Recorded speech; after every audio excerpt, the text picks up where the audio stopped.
첫 토론자로 우리 이민구 깨어있는 시민당 대표를 소개합니다. 지금부터 발표를 해주셨습니다.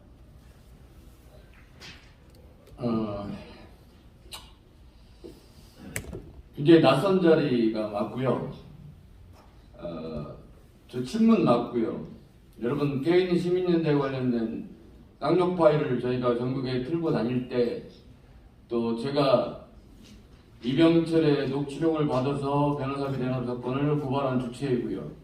현재 이재명 관련해서 고발건이 5개, 공수처에서 7개 정도 됩니다. 친문 맞고 기사마다 맨 앞에 친문을 붙이죠. 백개문이라고도 불리우고 강성, 극렬, 문재인 지지자 맞습니다. 여기 계신 분들 그동안 저희와 완전히 대척점에 있던 분들 맞고요.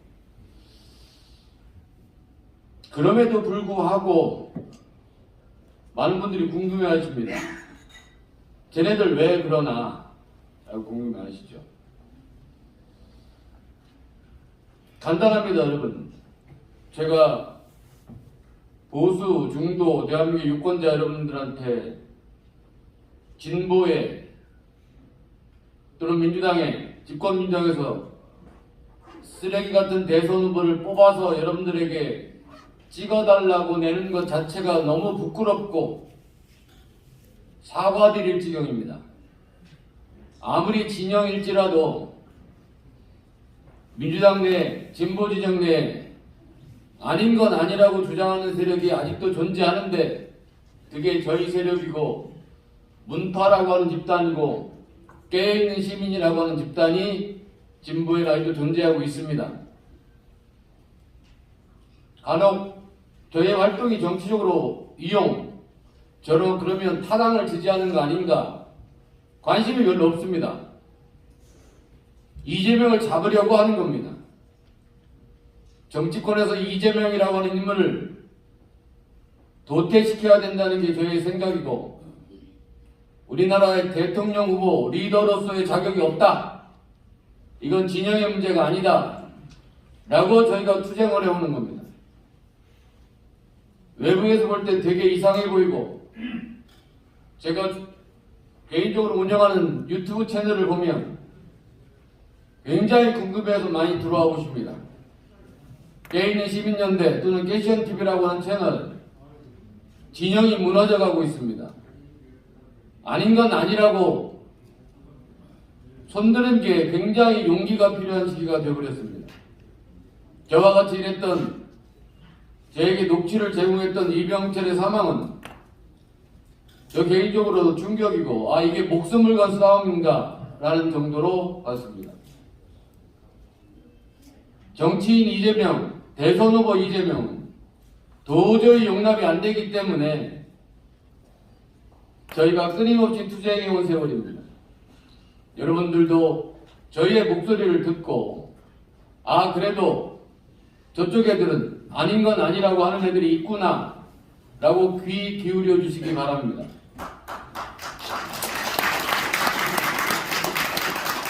지금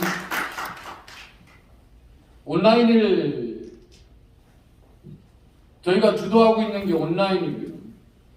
트위터, 페이스북, 커뮤 여러분 보시면 어떤 분위기가 돌아가고 있는지 대충 짐작하실 겁니다. 이번 대선 후보의 캐스팅 버튼은 저희가 쥐고 있습니다. 저희가 주도하고 저희가 만드는 과정입니다. 그 제1번의 작전, 1번 해야 되는 게 이재명을 잡아야겠습니다. 여러분이 들어보신 쌍욕 파일, 대장동 사건, 이병철의 사건, 변호사비 대납 사건 기타 등등을 보면 도저히 대선 후보의 자격이 없다.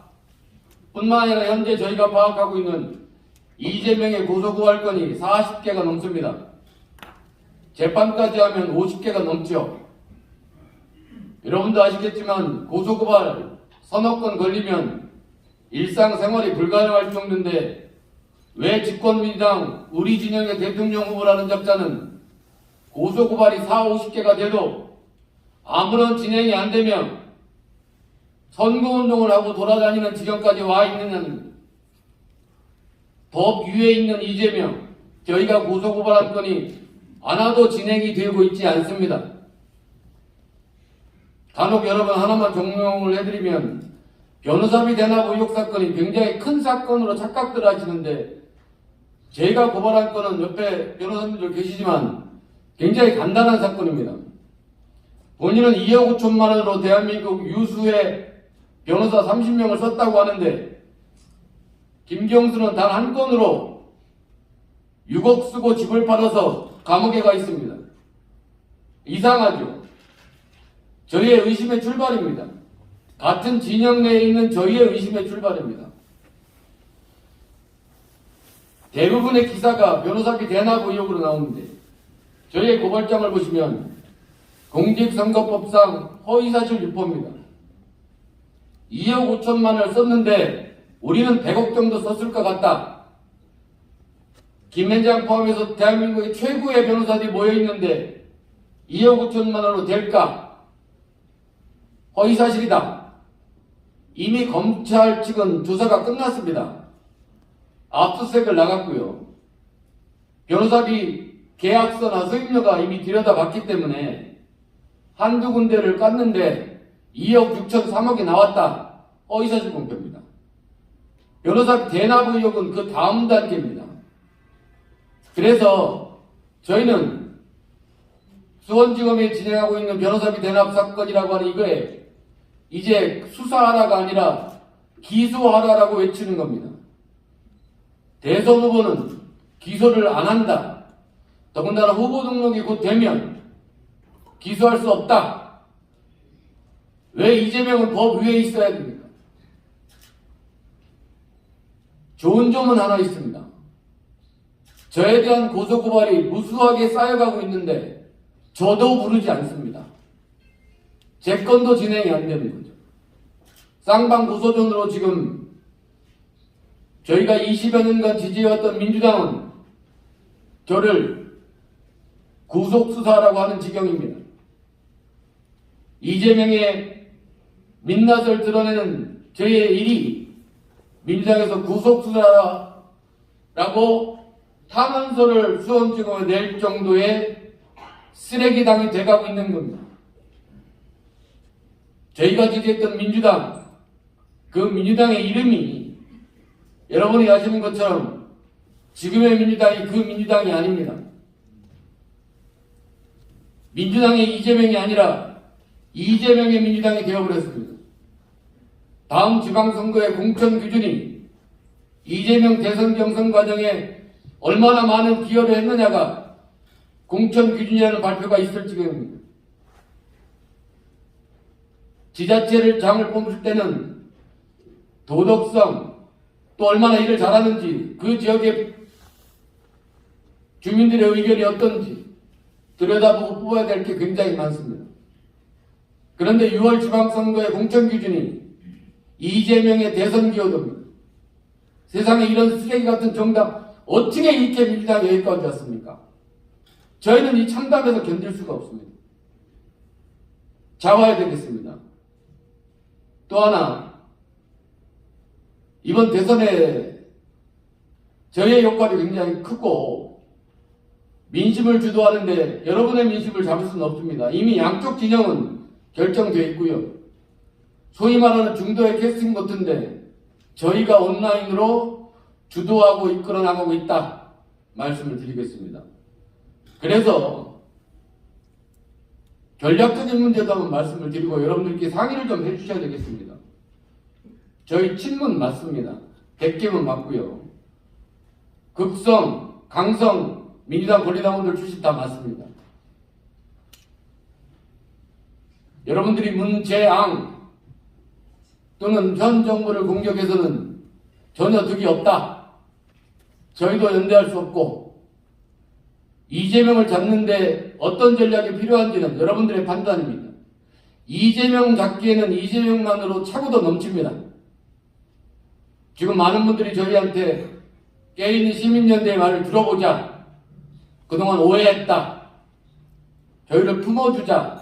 다독거리고 반겨주는 것도 있고 여러분과 제가 함께 이 자리에 와서 같이 할 수 있었던 건 이재명 때문입니다. 이재명이 말했던 대동세상이 이렇게 이루어지는 겁니다. 부디 저희 깨 있는 시민들이 생각하는 것처럼 진영 논리를 벗어나서 저희는 안 되는 대선 후보를 잡겠습니다. 여러분들은 되어야 되는 후보를 만들어 가시면 되는 겁니다. 이번 싸움은 이재명과의 싸움이지 진영 싸움, 저희 문파 대표분들하고 싸움이 아닙니다. 아무튼 제가 끊임없이 이재명과 싸우고 이재명이 저를 흑화시키고 끊임없이 협박군가라는 전화를 받습니다. 제가 그 녹취를 제 유튜브에 올리기도 해서 들어본 분이 계실 겁니다. 이재명의 쌍욕뿐만 아니라 이재명 지지자도 저를 협박하는 녹취를 들어보시면 처음부터 끝까지 쌍욕입니다. 이재명 결사대라는 자칭 이재명 결사대라고 하는 애들이 저의 생명을 위협하죠. 우리 두 딸의 이름을 거론합니다. 돌아가신 이병철 님도 본인의 딸 사진을 핸드폰으로 받았다는 거 아닙니까?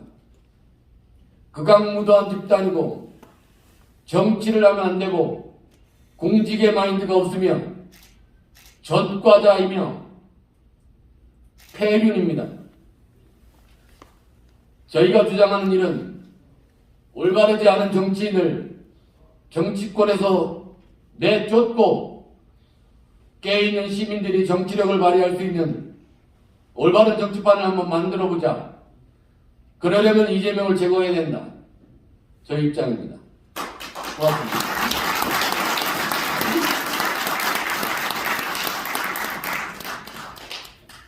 이민구 대표의 뜨거운 그 소망과 열정을 들으셨을 겁니다. 우리들이 이렇게 좌우가 한 자리에 만난 것은 1930년대 신간의 이후에 처음으로 생각됩니다. 좌우는 여지 적대적으로 싸웠고 대결했고 6.25 전쟁까지 겪고 여기까지 왔습니다. 그러나 이제 우리가 다시 좌우가 형성된 이후에 나라를 정상화시키기 위해서 도덕적인 기반이 정상적인 기반 위에서 올바른 정치 판이 이루어지도록 하는데 합의를 지금 하고자 여기까지 오셨습니다. 목숨을 걸고 오셨습니다. 오늘 11시에 광화문에서는 대장동 게이트 진상규명 범시민 연대에서 주최를 해서 발대식을 또 구속수사 촉구 대회를 했습니다. 이재명 결사대가 우리 이민구 대표한테 위협 전화하는 것을 저희들이 모두 들었습니다. 거기에서는 목숨을 위협하는 이야기가 끊임없는 욕과 함께 진행됐었습니다. 목숨을 걸고 오셨습니다. 이민구 대표한테 다시 한번 박수.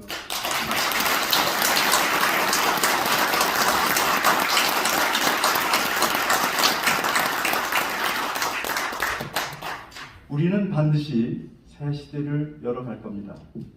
우리 또한 이 굿바이 이재명이라는 책으로 우리 국민을 계몽하고 계신 장영하 변호사가 오셨습니다. 장영하 변호사의 책은 우리 모두 지금 읽고 있지만 이재명의 그 형수 욕설을 중심으로 그 가족사에 대한 이야기를 극명하게 얘기하고 그 부분에 대한 진실을 말씀해 주실 겁니다. 이재명은 아직도 사과한다고 하면서 자기 형이 정신이 이상한 사람이라고 얘기합니다. 그 형수 욕설을 들어보면 형이나 형수가 이상한 사람이 아니고 이재명이 정신 이상자처럼 들립니다. 아마 그 깊은 내면의 현실을 우리 장영하 변호사님께서 저희들한테 들려주실 거로 믿습니다. 장 변호사님. 안녕하십니까, 장영하입니다. 인사드리겠습니다. 우선 양해 말씀 하나 드리겠습니다. 제가 지금 4시에 또 중요한 약속이 있어서 3시 40분경에 이제 자리를 뜨겠습니다. 좀 양해해 주시기 바랍니다. 우선 앞서가는 시민들의 모임 출범을 진심으로 축하드리고요. 오늘 또 임원 맡으신 분들 모두 축하드립니다. 앞서가는 시민 모임들이 정말 그 시민들이 나라와 국민의 앞길을 좋은 쪽으로 이렇게 이끌어가는 또 버팀목이 되는 그런 중심 단체가 되기를 진심으로 기원합니다. 저는 이런 철학과 소신을 가지고 있습니다. 이 세상에서 가장 중요한 것은 진실이다. 진실의 바탕 터전이 없이 우리가 정의가 실현될 수 없고 우리가 행복할 수 없다. 그 다음에 진실에서 거리가 멀어지면 멀어질수록 비용이 많이 들고 혼란이 많이 오고 우리가 불행해진다. 이런 생각을 가지고 있습니다. 그래서 제가 이 굿바이 이재명이라는 책을 쓴 것도 어떻게 진실을 좀 국민들한테 좀 알릴 것인가 이런 차원에서 썼고요. 제가 가지고 있는 자료나 또는 직접 만나거나 해서 파악한 이재명과 관련해서 제가 마음속으로 법조인들은 본능적으로 이 객관적인 사실이 무엇일까 하고 심정을 형성하면서 듣고 인간관계를 하고 이런 경향들이 있습니다. 네, 저는 특히 그런 경향이 강합니다. 그래서 진실과 정의를 저부터 하고 있는데 제가 성남에서 알고 지내는 이재명 또 여러 가지 자료에서 파악한 것에 의하면 이재명은 아까 지금 우리 이민규 대표님, 존경하는 이민규 대표님 말씀하셨습니다만 쓰레기 같은이라는 표현을 쓰셨는데 저는 쓰레기라고 단언을 합니다. 네. 그래서 제가 알고 있는 이재명 이 책이 크게 두 부분이 이루어져 있는데요. 첫째는 팩트, 사실관계, 그 다음에 그것을 기초로 한 의견이나 평가 있는데 팩트는 제가 마음속으로 생각하고 파악하고 있는 이재명의 실체에 대해서 단 1.1획도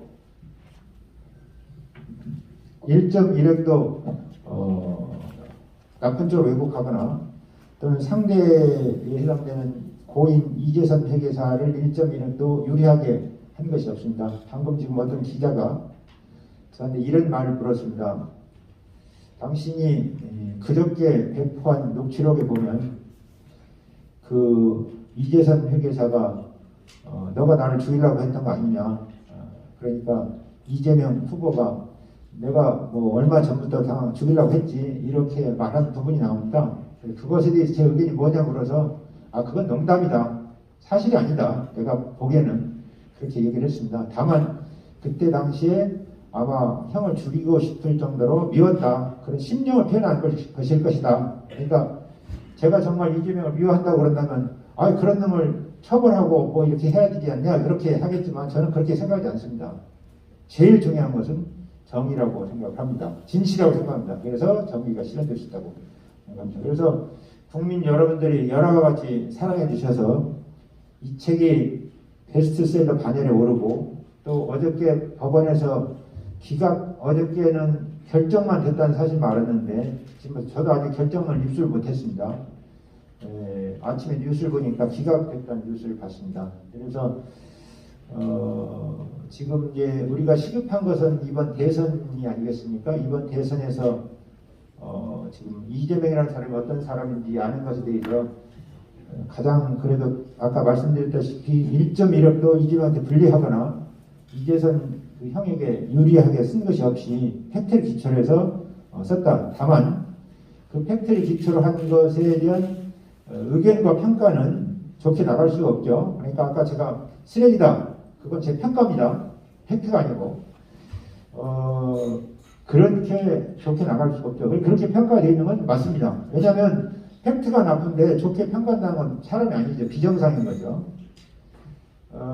지금 드리고 싶은 말씀 많습니다만은 그래서 제가 이 책을 출간되고 나서 한 얼마 뒤에 며칠 뒤에 이 구성수 분당보건소장의 경찰에서 진술조사 3번 했더라고요. 진술조사와 2번의 검찰에서 진술조사가 있는 부분을 제가 입수를 했습니다. 그래서 이것을 지난 12일 날 바로 옆에 19층의 기자회견장에서 공개하는 기자회견을 했는데 이걸 보고 제가 잠을 못 잤습니다. 정말 나쁜 놈이다. 그리고 구성수 보건소장은 의인이다. 그래서 훈장을 주든지 아니면 표창을 줘야 된다 이런 생각을 할 정도로 구성수 보건소장님은 여성입니다. 남성 같은 이름이 그렇습니다만 여성입니다. 62년생이신데 굉장히 훌륭하다 해서 정말 이것도 이제 많이 국민들이 알 수 있게 해야 된다 해가지고 기자들한테 언론에 이 자체와 이것을 아래한 걸로 타이핑을 해가지고 그것을 지금 다 배포를 했는데 왜 언론이 그런지 그것에 대해서 전문이 좀 그렇게 많이 쉽게 국민들이 볼 수 있게 안 돼 있는 것 같더라고요.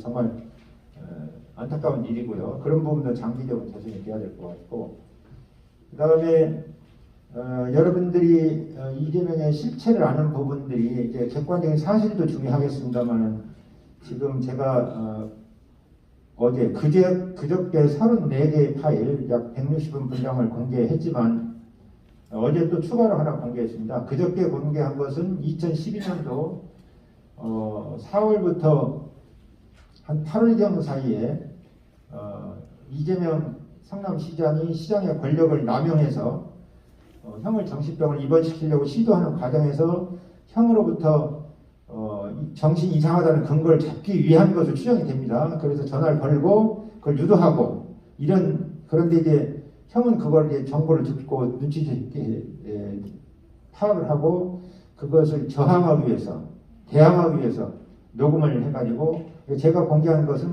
대부분 다 형 측에서 녹음한 거죠.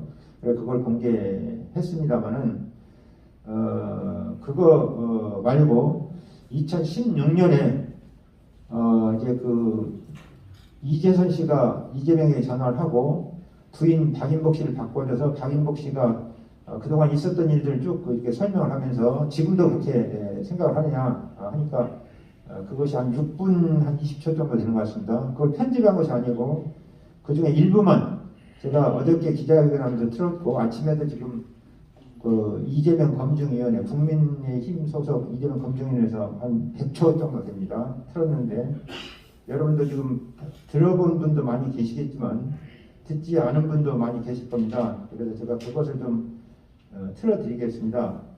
그것은 죄송하지만 부창부수라고 이재명 후보나 그 부인 김혜경 여사나 비슷합니다. 특히 김혜경 여사가 옆에서 좀 죄송합니다만은 귀신처럼 악마처럼 이렇게 웃는 부분이 나오는데 실제 그렇게 녹음이 돼서 들어간 겁니다.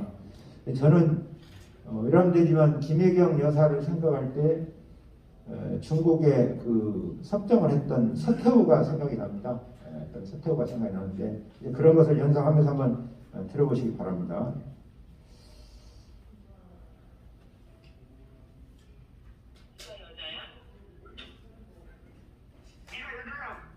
네가 여자야? 정말 말을 안 하지 마세요. 지금 말을 막 해가지고 시끄러운데 어떻게 나한테 말을 안 하냐고. 어? 네가 인간이냐? 아이고, 네가 나중에 애미야. 왜 그러는 거야 도대체? 이유가 뭐야? 어? 너도 성화한테 도대체 동아 아빠 우리랑 무슨 일이 있다고 이렇게까지 우리가 또 이러냐고. 형이 죽겠다고 누군가까지 나는 자살을 할 생각을 할 정도까지 왜 만드냐고 우리를. 동아 아빠 그런 생각. 어? 누구 빼고 말이야? 내가 언제부터 우리 시장이 죽는다고 그래가지고 병원을 이것까지 시켰겠어요. 몰래. 어? 그래가지고 자기가 입원하는 게 억울하다고 동아 아빠한테 전화했는데 동아 아빠 그거 가지고 세상에 동의 서가지고서는 무슨 A팀을 퇴근진하고 하는 회의에 법원에 제출한 거를 써먹더라. 세상에 그게요. 인간적으로 얘기해보세요. 그게 지금 평화도 할 짓이에요? 아픈 사람이 있으면 형님 하면서 얘기를 하면서 어? 그런 얘기를 하면서 숨겨야지. 어떻게 그걸 동네방에 다 떠들고 그런 사람들이 동호 아빠를 어떻게 생각하겠냐고. 우리는 정치하려는 사람도 아니고 이게 그냥 사는 사람들이에요. 평민이라고 평민 일반인들. 어? 들려? 미친년.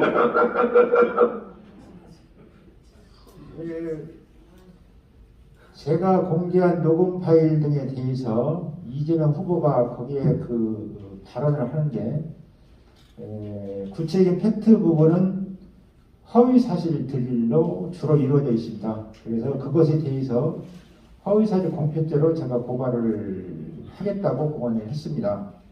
그리고 이 녹음 파일이 공개되니까 TBS 뉴스 공장의 김어준 공장장인가 한 분들 몇몇이서 이것이 AI 등에 의해서 조작됐다는 조작서를 제기하고 있는데 이것도 허위 사실입니다. 그래서 이거는 허위 사실 공표죄에 해당합니다. 그래서 그것도 제가 허위 사실 공표죄로 고발을 하겠습니다.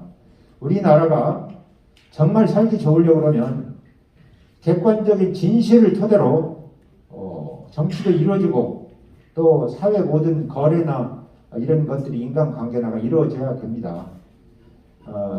또 너무 지나치게 진실만 추구하게 되면 거꾸로 이제 삭막해질 수도 있는데 그러나 농담으로 또는 일단 우리가 좀 즐겁게 하기 위해서 하는 정도를 벗어난 거짓을 퍼뜨리고 조작서를 퍼뜨리고 하는 것은 저는 정말 암보다도 더 나쁜 지금 요즘 우리가 고통받고 있는 코로나 바이러스보다도 더 해악이 크다고 생각을 합니다. 그래서 그것에 대해서 저는 단호한 조치를 취하려고 합니다. 참고로 좀 말씀드리면 약 한 2달 내지 석 달쯤 전에 석 달 좀 전에 SBS 집사부 일체에서 이재명 그때 당시 이제 민주당의 경선 후보가 나와서 이런 취지 얘기를 한 적이 있습니다.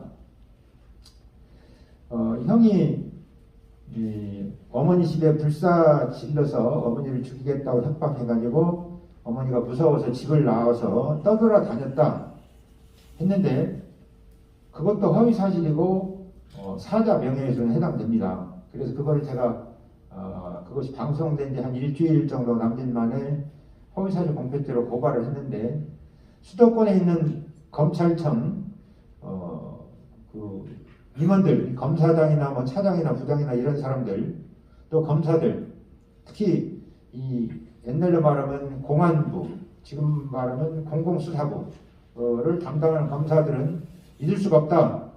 그래서 그 집사부일체 녹음된 곳이 안동 이재명 후보의 태어난 집 부근이어서 관할이 안동지청에 있어서 안동지청에 고발을 했더니 안동지청에서 한 달 가까이 돼서 수원지검으로 이송이 돼서 수원지검에서 고발인 진술을 받았는데 아직까지 꽁고먹은 소식입니다. 그것은 비교적 증명이 간단합니다. 아까 지금 이명규 대표님 그런 말씀 하셨습니다만은 변호사비 대납이 그렇게 수사가 어렵지 않은데 지금 처형하고 있다. 그런데 지금 이것도 지금 고발인 조사한 이후로 지금 꽁고먹은 소식에서 충분히 대선 전에 결론이 낼 수 있는 사건임에도 불구하고 하지 않고 있습니다. 지금 대한민국이 정말 문제가 많습니다. 여기서 제가 이런 말씀을 드려도 될지 모르겠습니다만은 재작년 4.15 선거에 대해서 재검표 현장에 제가 영등포 을과 오산시의 대법관들 주최를 해서 대법원 주최를 해서 재검표 현장에 갔다 왔는데 정말 저 분노를 느낍니다. 그 문제는 여기서 말씀드릴 자리는 아닌 것 같고요. 어쨌든 간에 우리가 서로 힘을 모아서 내가 이익 보느냐 너가 이익 보느냐 이것이 문제가 아니고 우리 세상을 진실을 기초로 해서 정의를 실현하는 이런 세상으로 만들어 가야 된다고 생각합니다. 내가 이익 보는 것보다 더 중요한 것은 진실을 밝히는 겁니다. 저는 그래서 앞으로 제가 그런 말씀을 드리기 적합한 자리인지 모르겠습니다만 진실을 밝히기 위해서 저는 목숨을 걸겠습니다. 그래서 이번 대선만이 아니고 감사합니다. 이번 대선만이 아니고 앞으로 어떤 자리에서도 제 이익이 우선이 아니라 진실을 밝히는 것에 목숨을 걸겠습니다. 그러다 보면 아마 지금은 여러분들이 저에게 박수 칠지 모르지만 여러분들이 진실을 은폐하는 입장에 섰을 때 저 새끼 저렇게 나쁜 새끼냐 이렇게 할 겁니다. 실제로 제가 과거에 겪었던 에피소드를 하나 소개하겠습니다. 1997년경에 성남지청에서 검사들 사이에 이런 논란이 있었다고 합니다. 제가 직접 듣지는 못하고. 일부 검사들이 뭐라고 했냐면, 장래와 저 새끼 말이야, 돈 받은 만큼만 적당히 변론하면 되지, 저렇게 열심히 해가 지일처럼 열심히 해가지고 저 새끼 정말 나쁜 놈이라고 하는 검사들이 일부 불과 있었답니다. 일부 검사들은 저렇게 못해서 하니 저거 잘하는 거 아니냐, 당신이 만약에 주변에 법률적인 문제가 있으면 누구 연결하겠냐, 저런 변호사 연결하지 않겠냐, 이런 얘기를 했다고 합니다. 그 무렵에 지금 국민의 윤석열 후보가 성남지청에 있어서 그런 것을 아마 잘 알고 있을 걸로 추정이 됩니다. 제가 그것을 직접 저하고 이제 마음이 통하고 지내는 검사로부터 직접 들었습니다. 제가 참 일화가 많은 놈입니다. 심지어는 항소심 변론 종결 시에, 형사사건 변론 종결 시에 재판장이 피고인이 유죄가 확정되면 피고인 및 변호인이라고 하는 관계자를 위증 및 위증 조사죄로 수사 의뢰하겠다 한 얘기가 제가 들었습니다. 사실 저는 기가 찼는데 저는 그런 놈입니다. 그래서 지금 이 굿바이 이재명을 쓴 것도 방금 말씀드렸다시피 아무리 제가 미운 사람도 진실에 어긋난 부분은 보호해주고 싶고, 아무리 좋은 사람도 진실에 어긋난 부분은 저는 공격하고 칠 겁니다. 이 책은 그런 자세를 썼습니다. 그래서 앞으로 혹시 기회가 되시면 눈여겨봐 주시고 또 역할할 수 있게 도와주시고 부탁드리고, 이번 대선판에서도 저는 지금 그런 부분 진실을 밝히는 것과 관련해서 열심히 해나가겠습니다. 많이 성원해 주시고 또 반드시 이재명 쓰레기가 되는 것은 막아야 하겠습니다. 감사합니다.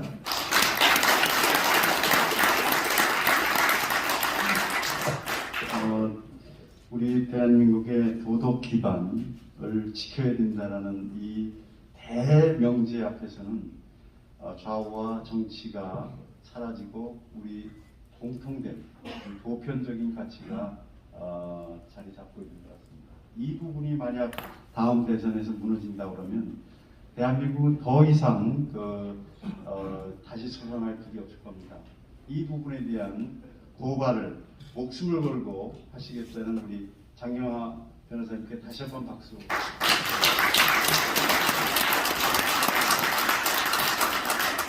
지금 이민구 우리 깨어있는 시민당 대표님께서 우리한테 하나 더 짧게 들려드리고 싶다고 합니다. 우리의 이 절실한 부분들을 이해해 주시고 경청해 주시기 바랍니다. 지지자를 보면 정치인이 보입니다. 제가 여러분에게 지금 들려드리고자 하는 건, 이재명 결사대라고 자칭했던 자가 저한테 전화를 해서 협박하는 내용이 한 2분 정도 됩니다. 수없이 많은 협박, 위해 공갈, 끊임없이 현장에 제가 갈 때도 마찬가지입니다. 들어보시면 어떤 정치인을 어떤 애들이 지지하든지 알 수 있을 겁니다. 여보세요? 당신이 이민구냐고요? 예. 지난번에 이재명이 무슨 여러 사람이 대학 조작처럼 놈 새끼가 이병철이라고 이 새끼 맞아요? 말씀 그렇게 하시면 안 되는데요. 시골놈 새끼들아, 세상을 똑바로 살아 이 새끼들아. 이들 다 때려 죽일 거야 내가, 알았어? 그것 때문에 전화하신 겁니까? 똑바로 살아 이 새끼들아. 무슨 이재명이 그따고 짓거리했어? 그 하나 그런 놈 새끼야 말이야. 지 신병을 뒤졌는데 무슨 이재명이가 무슨 압박을 해서 뒤집어내. 그런 새끼가 세상에 없는 소리를 왜 퍼뜨리고 자빠졌어요? 이 새끼들 말이야, 무슨 신운동에 뭐지 개새끼들 하고 쓰고 말이야. 족같은 놈 짓거리고 있어. 씨발도. 그거 너 새끼야 거기 저 중계지 지금 나쁜 놈 새끼들 아냐 너희들? 국민들 다 뭔 줄 아냐? 이재명 결사대가 있어 이 사람들. 너희들 어떤 짓거리 앞으로 못 빼서. 이재명 결사대가 있어요? 이재명 결사대가 있으니까 너희들 좋지 못할 거야. 내가 그 얘기한 거야. 아 그러세요? 그러니까 더 뭐가 잘못돼 나가면은 말이지. 예. 아마도 너희들 좋지 못할 거야. 협박하세요? 엿바이 아니라 이 새끼야. 네 신상을 위해서 알려주는 거야, 이 자식아. 너 나한테 걸쳐보고 보니까 방송 보니까 무슨 머리 휘어가지고 뭐 그 건져가 나도 키가 1m 90이고 체중이 100kg인데 이 새끼야. 너 이놈 새끼 엑살 잡아가지고 때려 죽여보고 싶어 이 새끼야 지금. 아 그래요? 나쁜 놈 새끼들 아니야 이 새끼들이. 무슨 이면이가 무슨 돈이 어디가 있어. 나도 놈들 20억 내주고 지네들끼리 새끼들이 조작질 해가지고 무슨 또 이수적으로 해서 하는 거 죽일 놈들이 많아 지금 대한민국에. 윤석열이 그 일당들 말이야 그놈들이 죽일 놈들 많다고 지금. 다 하셨습니까? 어? 다 했어요? 똑바로 살아 이 자식아. 이병철이라는 놈 왜 어떻게 삐졌어요? 너희들이 옆에서 다 풍충교 조작질해서 되진 거 아니야? 국민들이 지금 다 알잖아 그거. 국민이 어떤 국민 말씀하시는 거예요? 온 국민이 다 알아 이 양반아. 이재명 남녀를 보지 말자. 내가 있든지 없든지 어떤 그 말이냐면 어떤 놈들 그 이제 앞자리 놀이 하는지 몰라도 국민들 다 안단 말이야. 니들 역적질 하고 있는 거. 그 이재명 앞자리 그만하시고 이런저런 하지 마세요. 족받은 소리 알고 있는 이놈의 새끼들. 자식들이 무슨 새끼들이 말해. 최소한 족같이 살라고 해. 똑바로 살있니까 똑바로 살아 이 자식아. 이 새끼들이 말해. 계속 하실 겁니까? 끊으실 겁니까? 끊어 이 자식아. 죽은 이병철을 끊임없이 모욕하고 끊임없이 욕하고 물론 이거보다 더한 전화도 많이 받습니다만 제가 이걸 녹취한 건 다른 녹취보다 공개한 이유는 이재명 결사대라고 하는 워딩입니다. 실제 있는지도 모르겠고 있을 것 같다는 추측도 하게 하는 집단이 이재명입니다. 아무튼 여러분 저는 똑바로 살겠습니다. 고맙습니다.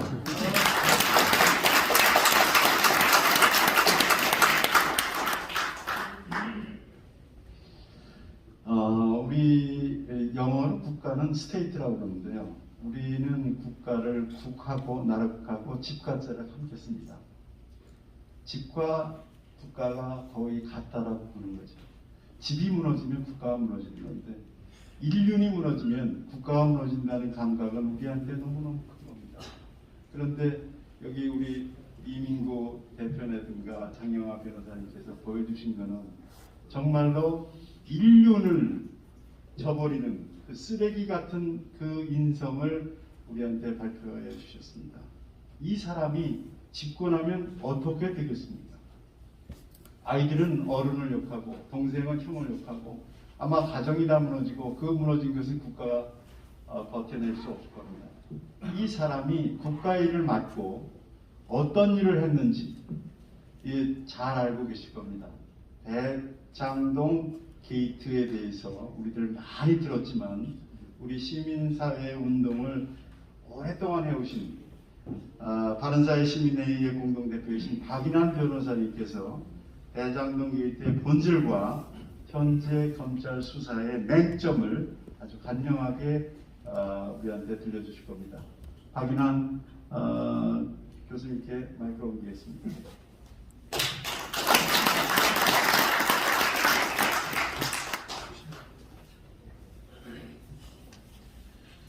예, 방금 소개받은 박인환 변호사입니다.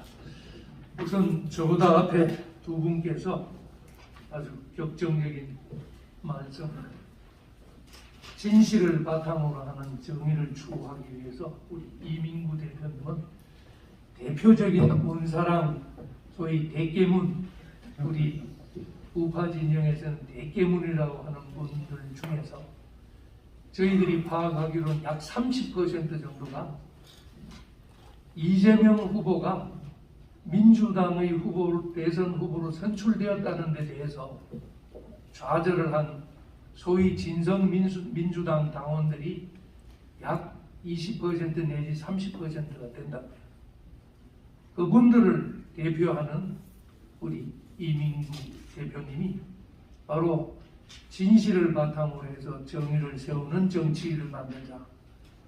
또 어려운 발걸음을 하시고 또 옆에 계시는 우리 장 변호사님도 가장 측근에서 측근이라니까 위치적으로 같은 성남에서 법조에서 오랫동안 이재명이 변호사 할 때부터 같이 보아왔기 때문에 아마 누구보다 잘 알고 있는, 어떻게 보면 내부 고발자라고도 표현할 수 있는 우리 장 변호사님조차도 진실을 바탕으로 한 정의를 말씀하셨습니다. 결국 진영 논리를 떠나서 저는 우파라고 평소에 생각합니다만은 굉장히 반성할 부분을 이 자리에서도 같이 나누었으면 합니다. 우리 앞시연이 정치개혁에 앞서서 정권교체를 하고 정권교체를 통해서 정치교체까지도 여기 플래카드에 적어놓은 걸 봤습니다. 정치교체가 소위 진보 좌파만의 과제는 아니다. 우리 우파도 바로 정치교체를 해야 된다. 근데 우리 우파를 대변하는 대표적인 정당이라고 할 수 있는 국힘당이 나아가서 윤석열 캠프가 과연 정권 교체를 딛고 정치 교체까지 과연 염두에 두는 건지, 저는 정말 이번 기회에라도 다시금 가슴에 손을 얹어서 정치 교체까지 나아갈 수 있는 정권 교체가 되어야 구태연한 우파 소위 보수 정치의 끝을 내는 기회가 되지 않느냐, 이렇게 생각을 합니다.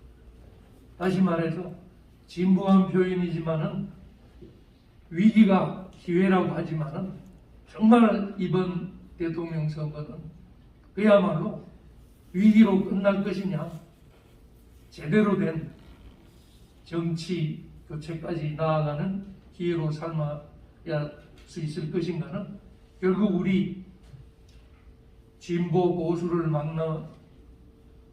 막론하고 우리 유권자들의 선택과 결정에 달려 있다고. 제가 맡은 주제는 특히 그 중에서도 민주당의 대선 후보, 어떻게 이런 쓰레기를 같은 자도 우리 장 변호사님 빼자고 했습니다. 저도 동의를 하고, 이런 쓰레기를 대선 후보로 뽑았는지에 대해서 가장 핵심적인 분야가 바로 대장동 게이트라고 합니다. 대장동 게이트 때문에 우리 장 변호사가 말씀하시는 이재명 후보의 형과의 다툼, 형의 정신병원 강제 입원 시도하던 그런 문제, 그리고 궁극적으로 형의 죽음까지 연결되는 사건의 단초가 바로 대장동 게이트입니다. 집안 싸움이 아니고 어떤 의미에서는 이재명의 형이 가까이에서 먼저 대장동이 시작될 때부터 그 사건을 곁에 보면서 계속 비판하고 충고를 하던 사건이 확대되어서 결국 우리가 알고 있는 그 집안 문제가 확대되는 계기가 되지 않았나 싶어서 대장동 게이트 본질과 그럼 그에 대한 수사, 앞에 먼저 두 분께서도 단편적으로 말씀하셨습니다만 저도 단정적으로 지금 더 이상 수사가 필요 없을 정도로 바로 이재명 후보를 바로 대장동 사건 관련 배임죄, 직권남용, 직무유기 별의별 제목을 다 들어서 지금 바로 기소해도 될 정도로 진상은 다 밝혀졌다고 봅니다. 그래서 최근까지도 서울, 부산에서 국민법정을, 문재인 정부에서 열어주지 않는 국민법정을 벌써 2번이나 우리가 한 경험이 있죠. 거기서 판결 선고까지도 했는데, 이렇게 명백한 것을 굳이 여기서 말씀드리는 이유는 민주당 또는 이재명 캠프 주변에서는 대장동 게이트의 본질을 근본적으로 흐려나가기 위해서 대장동 사건을 통해서 오히려 5천억이라는 엄청난 이익, 속칭 당군 일의 최대 이익을 올린 모범적인 행정을 대장동 게이트라고 만들고 있다. 이 프레임으로 우리 진보 또는 보수 우파 진영들까지 싸잡아서 왜 이렇게 5천억 이상 이익을 보게 한 모범적인 행정 사례를 자꾸 부패 사례로 모으느냐. 그 부분에 대해서 몇 가지만 우리가 앞으로 대선을 앞두고도 두고 이 대장동 게이트가 언론에서부터 유권자들까지 알 권리 차원에서라도 논의가 되기 때문에 그 복잡한 내용을 좀 몇 가지만 간략하게 하고, 또 서두에 말씀드린 대로 결국 우리 정치는 진보 보수를 떠나서 고쳐야 될 만한 점들을 꼭 마음에 염두에 저와 함께 같이 두자는 그런 입장에서 몇 가지만 말씀드리겠습니다. 흔히 대장동 게이트라고 하면은 대장동 성남시에서 성남시 특히 성남 도시개발공사라고 하는 성남시 기관이죠. 시법인인데 공공법인인 성남의 뜰이라고 하는 민간형 주식회사를 만듭니다. 성남의 뜰은 자본금 50억 중에 1,000원을 더 보태서 25억 중에서 절반에서 1,000원을 더 보태서 25억 1,000원짜리 성남 도시개발공사의 돈을 집어넣어서 마치 성남의 뜰이라는 주식회사를 공기업처럼 공권력이 활용을 해서 거대한 정치자금을, 저는 정치자금이라고 단언할 수 있을 것 같습니다, 만드는 과정에서 대장동 게이트가 우리가 알고 있는 겁니다. 이 대장동 게이트에서 배당금과 관련한 1,800억 배당금이 나누어지기 시작할 때 그 초기를 보면은 그때가 바로 경기도 도지사 선거 무렵입니다. 그리고 가장 최근에까지 와서는 아직 아파트 분양까지 배당금을 나누지 않은 단계에서 이 사건이 터지다 보니까 590억 정도 배당금이 문제가 됐는데, 왜 배당금을 민간이나 배당 투자금이 많은 성남도시개발공사에는 배당금을 적게 하고 엉뚱한 이름도 기억도 안 나죠. 저도 화천, 대유, 천화동인 외우는 데만 며칠 걸렸습니다.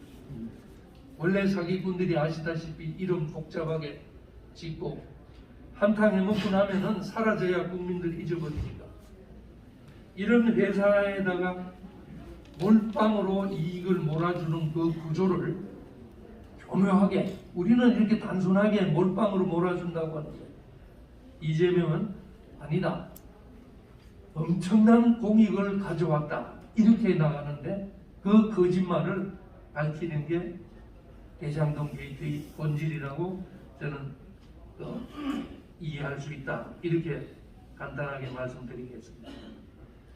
그런데 이재명은 여러분 뉴스도 많이 보셨겠습니다만 5,500억 원을 환수를 했다고 합니다. 5,900억짜리 배당에서 이 자체가 말이 안 되죠. 그 환수했다는 걸 가만히 들여다보면 전부 사회 간접 자본에 해당되는 그 총 비용을 말합니다. 근데 우리가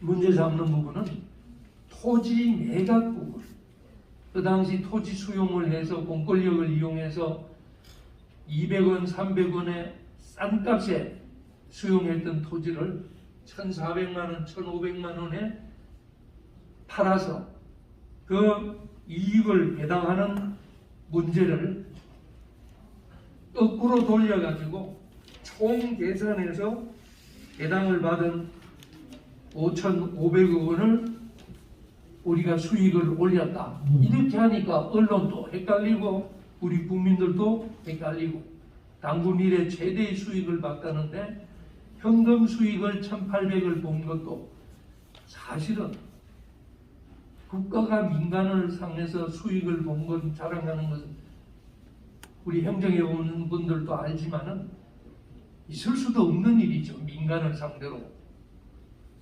원래는 수익을 돈으로 보게 돼 있는 것이 아니라 원래는 대장동 개발을 하면서 임대주택으로 해주기로 한 부분을 돈으로 계산해서 오히려 받았으니까 그 자체도 엉터리라는 것은 꼭 기억을 해주시면 좋겠습니다. 어쨌든 이재명은 5,500억 원을 환수를 해서 모범적인 사업이라고 주장을 합니다만 결국은 동문서답으로 5,500억 환수란 것도 결국 환수라고 표현할 수 없는 터널 공사라든가 기본적으로 갖추어져야 할 인프라 같은 비용은 그게 환수했다고 볼 수 없는 건데 그 비용을 전부 합쳐서 동문서답으로 하니까 우리 기자들도 속고 우리 복잡하게 돌아가니까 우리 국민들도 같이 넘어가는 그런 겁니다. 그러다 보니까 실제로 이 사건의 규모를 한마디로 말하면 약 4조 원의 규모입니다. 약 4조 원의 규모에서 비용이 2조 5천억이 들면 총 예상 가능 이익이 아주 단순하게 계산하더라도 경실련에서 계산한 겁니다만 1조 5천억짜리입니다. 이 자금이 어디 있었을까? 바로 대통령 선거 경선 본선 관련해서 실탄 만드는 돈이 아닌가 이렇게 의심을 갖기에도 충분한 내용이죠. 그래서 한 1조 5천억을 나누는데 있어서 실제로는 전부 민간에 해당되는 부분이 다 넘어갔다는 점을 기억을 해주시면 이 사업의 사기성을 충분히 알 수 있지 않나.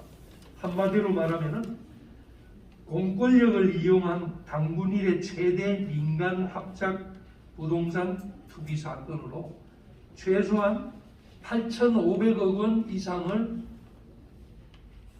남겼다. 근데 본인은 조사하라고 하죠. 변호사 출신이기 때문에 본인 이름으로 아마 돈은 한 푼도 안 갖고 있을 겁니다. 그러니까 먼저 조사하라고 큰 소리 치죠.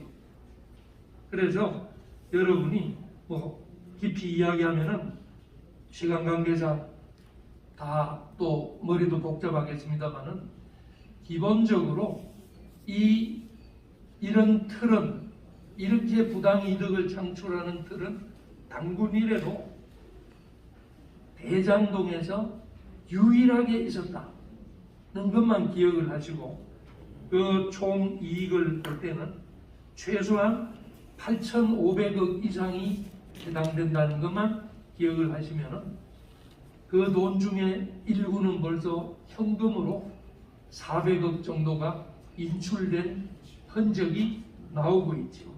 선거와 관련해서 현금이 쓰일 때는 선거와 관련한 자금밖에 없습니다. 지금 은행 지점에서 400억을 인출하는 건 거의 불가능합니다. 현금으로. 현금이 그렇게 없지요. 400억이면 거의 트럭에 한 트럭 정도 될 텐데. 여하튼 자세한 이야기는 시간 관계로 그렇습니다만 그러다 보니까 각종 이상한 이름의 회사를 통해서 천하동인이 페이퍼 컴퍼니들입니다. 화천대유니 이런 식으로 성남의 떨은 또 성남하고 관계되는 됩니다만은 이렇게 해서 2중 3중으로 신분을 위장하고 그래서 내용을 보면 아주 간단한데 이 지사는 하이 리스크, 하이 리턴이라고 주장하지만 거꾸로 노 리스크, 하이 리턴이라는 것만 기억을 해주시면 내용은 아주 간단한 거다 이렇게 생각할 수 있습니다. 뭐 시간 관계상 더 말씀드릴 것도 많습니다만은 기본적으로 우리 대장동 사건은 단군 이래 최대의 부동산 개발을 이용한 최대 규모의 정치자금 사건으로 단정 지을 수 있지 않나. 아마 정권이 바뀌면은 제대로 파헤칠 수만 있다면은 진상이 아주 쉽게 드러날 수 있을 거고, 어쩌면은 대선 전까지는 밝혀지지 않으려고 노력하겠습니다만은 거꾸로 우리 자유민주 애국 진영에서는 대선 때까지 포기하지 않고 어디에선가 매일매일 이런 문제를 대장동 진상을 밝혀라고 물론 들어주지 않더라도 우리는 끝까지 포기하지 않고 진상 규명을 요구하고 또 압박해 나감으로 해서 자유 시민들이 죽지 않고 살아있다는 것을 보여주는 것이야말로 대장동과 관련해서 자살이든 타살이든 의문사가 벌써 3명입니다. 이병철 지사까지 포함하면 아마 보수 진영에서 이렇게 3명이 죽었다면은 벌써 난리였을 텐데, 이렇게 아무리 코로나지만은 국민이 이렇게 조용한 것도 원망스럽죠. 그래서 저희들도 비록 침묵하고 입은 닫고 있지만은 그 3명의 죽음을 헛되지 않게 하기 위해서는 지속적으로 계속해서 대장동 게이트를 진상을 밝혀라고 부르짖고 또 그 처벌을 요구해 나가는 작업을 대선 때까지 해야 될 것으로 봅니다. 국힘당이 안 하면은 우리라도 해야 된다고 이렇게 말씀드립니다. 박인환 변호사는 대장동 특검을 맡으실 분입니다. 앞으로 대장동 특검을 반드시 촉구해서 우리 박인환 변호사가 대장동의 그 비리, 부패를 다 밝히도록 우리 한번 박인환 변호사님께 응원의 박수를 보내주십시오.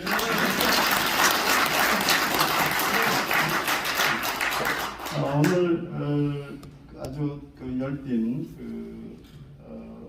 논점들이 많이 밝혀졌는데요. 오늘의 모임의 가장 큰 것은 아마도 우리 양심 있는 국민들이 하나가 되었다는, 이렇게 정말로 국가를 걱정했었던 이 우리 반대편에 있었던 분이 여기에 오셨고 우리의 마음과 같다라는 면에서 국민이 재탄생을 했고 단일화가 됐다라는 그 의미가 가장 클 거라고 생각이 듭니다. 이재명을 잡자는 데 있어서 누구도 여기서 반대하는 분이 없을 겁니다. 다만 앞으로 누가 될 것이냐, 누구를 뽑을 것이냐에 대해서 우리 이민구 시민당, 개인의 신당 대표는 저희들한테 묻고 있습니다. 제발 좀 잘해서 찍을 사람을 좀 만들어 달라. 이 말은 이제 우리한테 남겨진 가장 큰 과제입니다. 후보 단일화할 겁니다. 후보 단일화를 하면 어떤 부정선거도 우리가 물리칠 수 있을 겁니다. 이것이 바로 앞서가는 시민 모임의 가장 큰 발족 목적이고 이유라고 생각이 듭니다. 우리 모두 함께 밝은 미래를 위해서 몸과 마음을 함께 하십시다. 여기에서 마치겠습니다.